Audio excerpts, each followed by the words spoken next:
From the last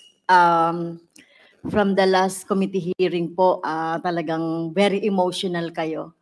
Tama po ba? Yes, Your Honor. So ngayon po, kumusta na po si Colonel Garma? I feel better, Okay. Mr. Chair, Your Honors. Nakapagpa-medical na kayo, Mr. Chair? For Colonel Garma? Hindi pa po, ma'am.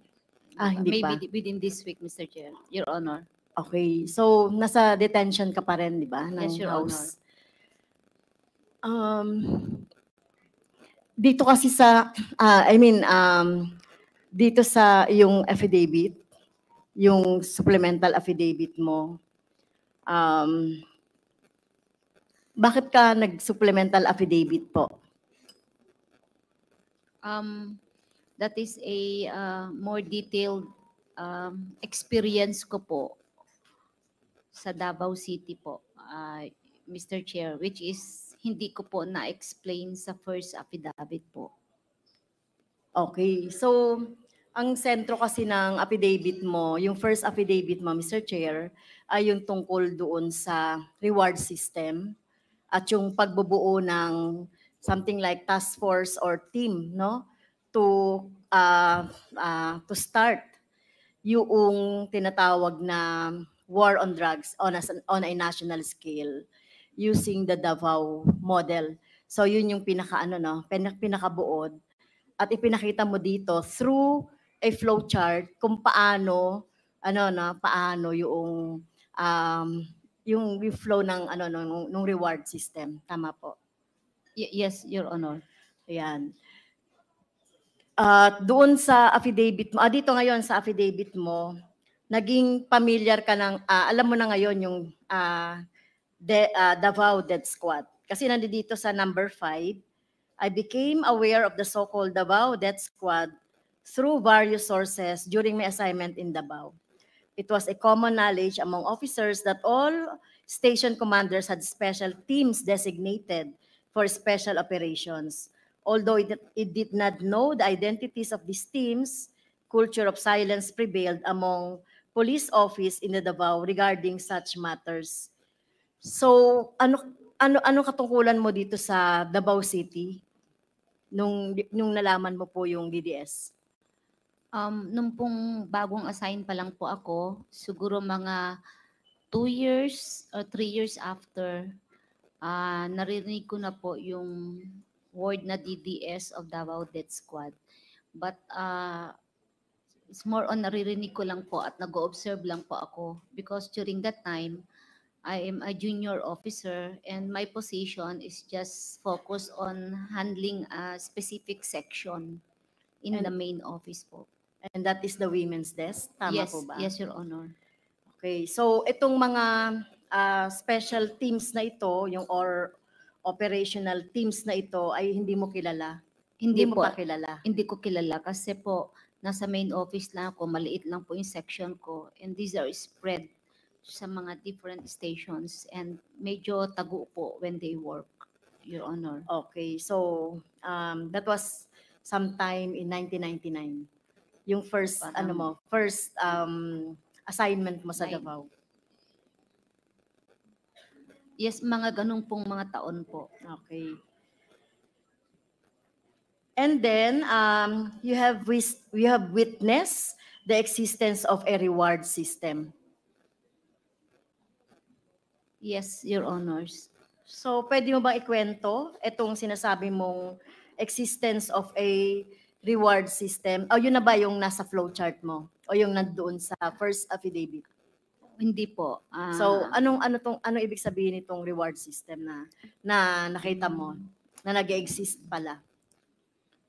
Yan po yung result ng isang police operation where the suspect ay napatay o namatay, either self-defense or hindi, or it is a result po ng hindi po siya legitimate operation, pero po may namatay.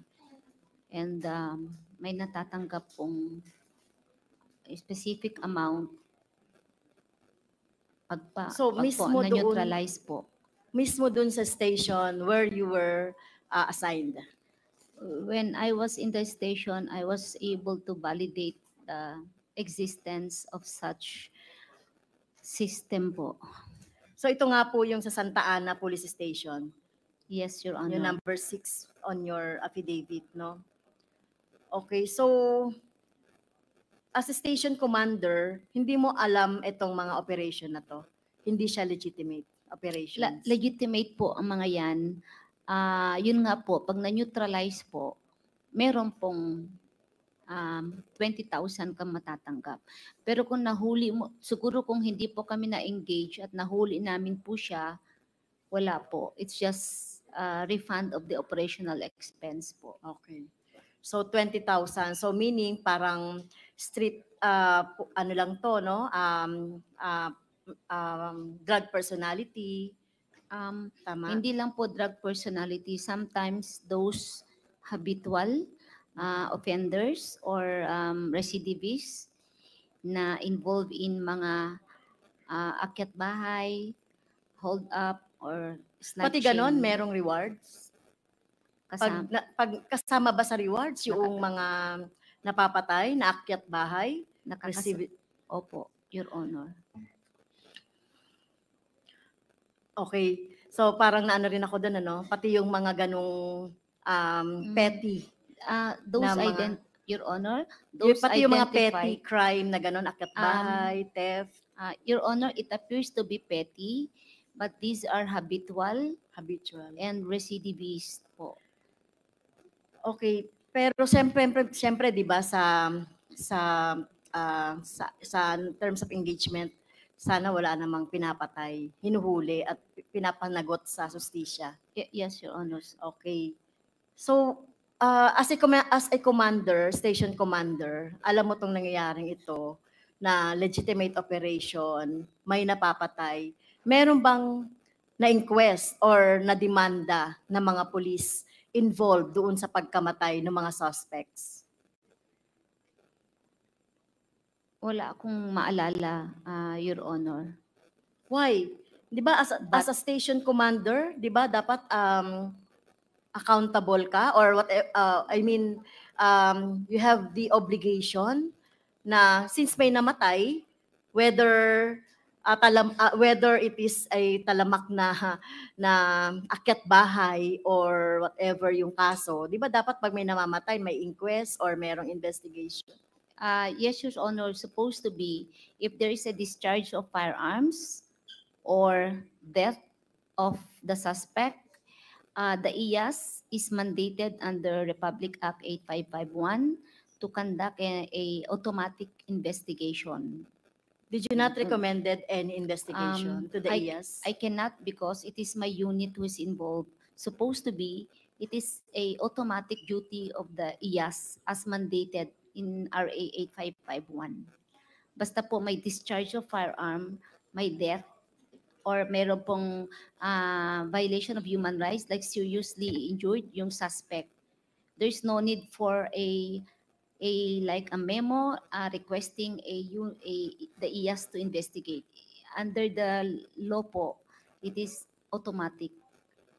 So it is automatic that the IAS would investigate? Yes, Your Honor. Pero as a commander, station commander, you have the duty to recommend, sabihin sa IAS na itong mga pulis na ito, nakapatay ng suspect, you have to investigate. Hindi po ganun how it works. We are just required to submit IR and the complete folder, and the crime scene is always processed by SOCO. Para kung may investigation, the crime scene is preserved and all evidence po ay ma-preserve. Well, hindi naman ganun yung nangyayari, no? So yun dapat na, kaya nga tayo nagkakaroon ng investigation in aid of legislation dito, no? Para mabago yung ganung sitwasyon. Kasi nasabi natin, any operations of the police, kung may namatay, whether police yan or suspect, dapat ay may investigation, automatic, at the least recommended by the station commander. But anyway, Mr. Chair, in number 7, while you are in the station or as a station commander of SASA, police station, naka-receive ka ng call from Police Lieutenant Colonel Padua. Then, the intelligence officer of Bato de la Rosa, who was the city director of Davao at that time. Ano tong call na to? Can you describe? Ano po ito? The call pertains to, he informed me that there will be a entrapment operation which will be conducted in my area of responsibility, particularly in Malagamot, Barangay Malagamot, Your Honor.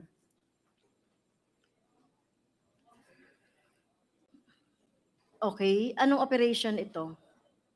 I think it is a entrapment operation, parang may swindling ata o fraud na activity po yung suspect. So, again, may namatay na naman. Yes, Tama Your pa? Honor. Tama po ba? So, ano nangyari? Naimbestigahan ba to? Na-process po ng SOCO at na-preserve naman po yung evidence. But since it is a implied, understandable po. So, again, So it is, kapag operation, so-called legitimate operations, pag may namamatay, walang nananagot sa mga namamatay. that call, Kahit na inimbestigahan po. Tama? it appears to be that way po, Your Parang, Honor. Mr. Chair, parang automatic dito, no?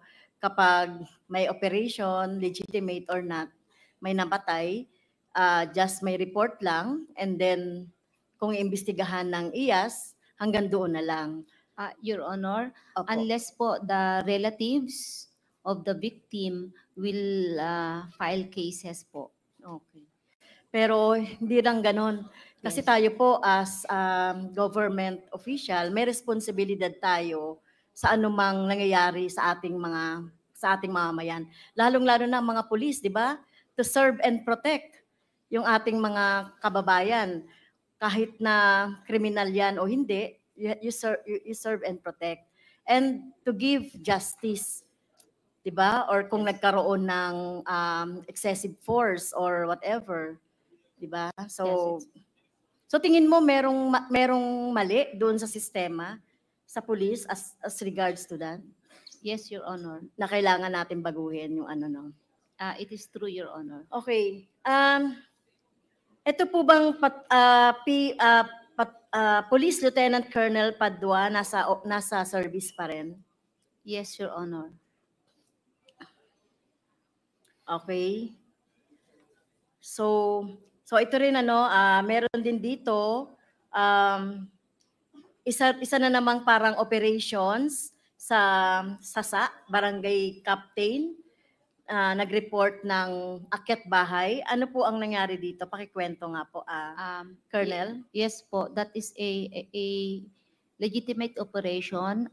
The barangay captain was also there during the operation, and meron din pong media who was also present, and there was an actual engagement. Buhay po yung isang suspect dyan, pero pagdating po sa hospital, mga siguro 5 to 10 minutes after namatay din.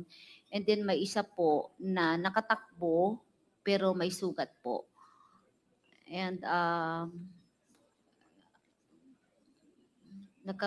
nagkaroon po yan ng reward when the suspect eventually died in the hospital po. So sinasabi mo dito nakatanggap ka ng 20,000 na reward? Yes po. Okay. So ito na yung sinasabi nating reward, no? Doon sa kwento mo about the reward. So tinanggap mo itong 20,000. Yes po, itinawag po kasi. Binibigay Saan po galing itong 20,000 na rewards?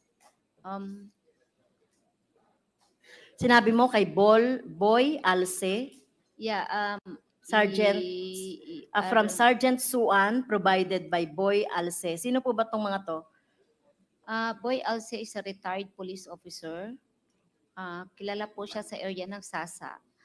And when such incident happens in Sasa, he was the one providing the amount through Sergeant Suan. Unfortunately po, si Sergeant Suhan was killed I think 3 years ago, when he was on board a taxi po, pauwi siya, binaril po siya. And Boy Alce also died po of, I think may sakit na rin po yan, namatay na rin po. Sa tingin mo, yung pumatay kay Sergeant Suwan ay yung nagbibigay ng reward? Or work nung nagbibigay ng reward? Ay naging suspicious po ako because they said that Sergeant Suwan was engaged in illegal drug activities, parang protector or something. And yun, nabaril po siya, namatay po nung sumakay siya na taxi pa uwi sa bahay nila. I think it is a unsolved crime din po sa Davao. Okay. So, yung Boy Alce, no, yung retired police officer. So, ibig sabihin, Mr. Chair, meron na tayo ditong example na talagang may reward. Example natin si Colonel Garma herself na tumanggap ng reward based on this mga operations. Right? Yes, Your Honor. Okay. So, medyo mahirap tanggapin ito, Mr. Chair. So, talagang antapang ni si Colonel Garma, no, pinakita niya dito talaga yung cooperation at tapang niya, no, na ganito dahil gusto talaga natin makakuha ng mga sample na merong reward. Kasi katulad niyan, sinasabi ni Colonel Leonardo, wala siyang alam doon sa rewards at merong ganito example. At makakakita pa tayo niyan. Katulad nga ng sinasabi ni Kong Jay kanina, maraming magko-collaborate, no, dun kay Colonel Garma. At marami pa dito, no, Mr. Chair. Hindi ko na rin iisa-isahin, baka meron tayong ibang colleagues na pwede pa rin magtanong. Ang huling tanong ko na lang, Mr. Chair, nandun ka sa detention center ng HOR, tama po? Yes, Your Honor. Okay naman po, komportable ka doon? Okay naman po. I was able to adjust, Your Were Honor. you, pumupunta ba yung anak? Nasa akin po yung anak ko doon po, sa loob. Nasa loob? Yes po, Your Honor. Magkasama kayo doon? Yes. So, yes, no Your Honor. problem sa kanya? Medyo nagre-request na po na kung makalabas daw kami, may plans siya. Sabi ko, konting tiis na lang, sabi ko po sa kanya. Your Honor. So, she's not schooling? Alam ko babae yung anak mo? Di ba siya nag-aaral? Online po siya, schooling ngayon. Okay, As long as online. may internet, Your Honor, nakaka-aral siya. Alam mo, Mr. Chair, disclosure. Nung last hearing, nakita kami ni Colonel Garma sa loob ng CR. Talagang nagtaka ako bakit niya ako niyakap. So sabi niya, parang gumaan ang loob niya. Well, sabi ko, buti na lang po nakikipag-cooperate kayo para makita natin yung katotohanan. At ang sabi niya, yung kanyang anak ang nag-push sa kanya na magsabi ng katotohanan. At yung nakagaan sa loob. Alam niyo po bilang ina, ako po, ina po ako ng 2 lalaki. Talaga pong yung pag anak na yung nagsasabi, talagang makakonsensya ka eh. Minsan, Mr. Chair, nasagad-sagad ko yung trabaho bilang union leader, no? Pag nagsabi yung anak ko na, Mama, hindi na tayo nakakapunta sa ganito, puro ka na lang trabaho, puro ka. Yun ang nagiging konsensya effect ng nanay, yung kanyang anak. At buti na lang ay nag-cooperate si Colonel Garma. Alam ko yung sinasakripisyo ng isang ina sa ganitong situation. Katanungin ko sana, Mr. Chair, kung tumatawag yung anak niya, yung pala nandiyan. Pero sa stay mo sa detention, may tumawag ba sa'yo? May tumatawag ba sa'yo, Mr. Chair? Yes, ma'am. My relatives and sino pa? Tumawag ba sa'yo si former President Duterte? Yes, Your Honor. Tumawag sa'yo si former President Duterte. Kailan po? Paano yon? Yung bago ka nag-testify or after you have testified nung last meeting? After I testified, Your Honor, last Thursday. Okay, dahil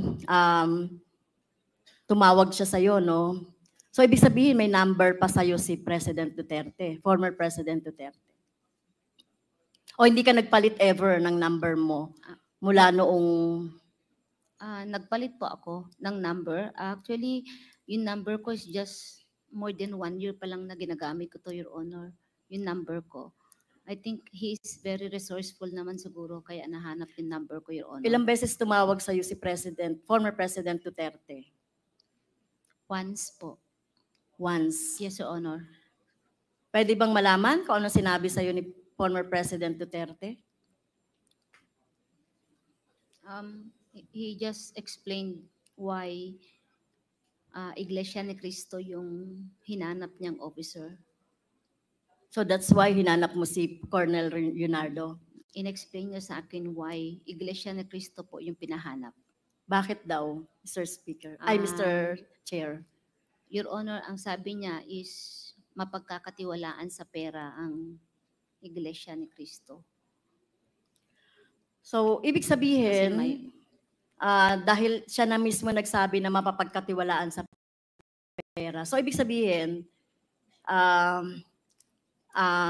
inductive reasoning lang, Mr. Chair. So, ibig sabihin, mapapagkatiwalaan ng pera si Colonel Leonardo. Dahil Colonel Leonardo is an iglesia ni Cristo. Parang ganun ang implication sa'yo. Yes, Your Honor. So, ibig sabihin, nabibigyan ng pera si Colonel Leonardo. Yung mga rewards. It can be interpreted that way, maybe, Okay. Your Honor. So, hindi. Pag ina-analyze lang natin, Mr. Chair. Kasi yung mga gano'n na yung mga implication and simple lang yon logic. But anyway, ayan, mali na, Mr. Chair. Tinatawagan si Colonel Leonardo ni former President Duterte. Aside from that explanation, hindi ka ba niya pinigilan na magsabi ng totoo dito sa Quadcom or ano man yung any other messages aside from that? Wala po. Wala siyang, hindi niya ako pinigilan. Wala po. So wala na. Wala po. Hindi ka naman nag-sorry sa kanya dahil nagsabi ka ng totoo. Actually, nag-sorry po ako. Yes, I said, I'm sorry. Okay. Siguro lang natin 'yan kulturan natin 'yon kapag Yes, ma'am. pero hindi dapat siya hinga ng hindi pa tayo dapat mag-sorry sa kanya dahil dapat mag-sorry siya si President Duterte, former President Duterte ay mag-sorry doon sa libo-libong tao, mga kabataan, mga inosente na pinatay niya. So, Mr. Chair. So that ends my interpellation, Mr. Chair. Thank you, Colonel Garma. Thank you, Congresswoman Castro. The next to interpolate is Congressman Paulo Ortega. You have 10 minutes. Thank you, Mr. Chairs. Our chairman, I'd like just to ask a few questions.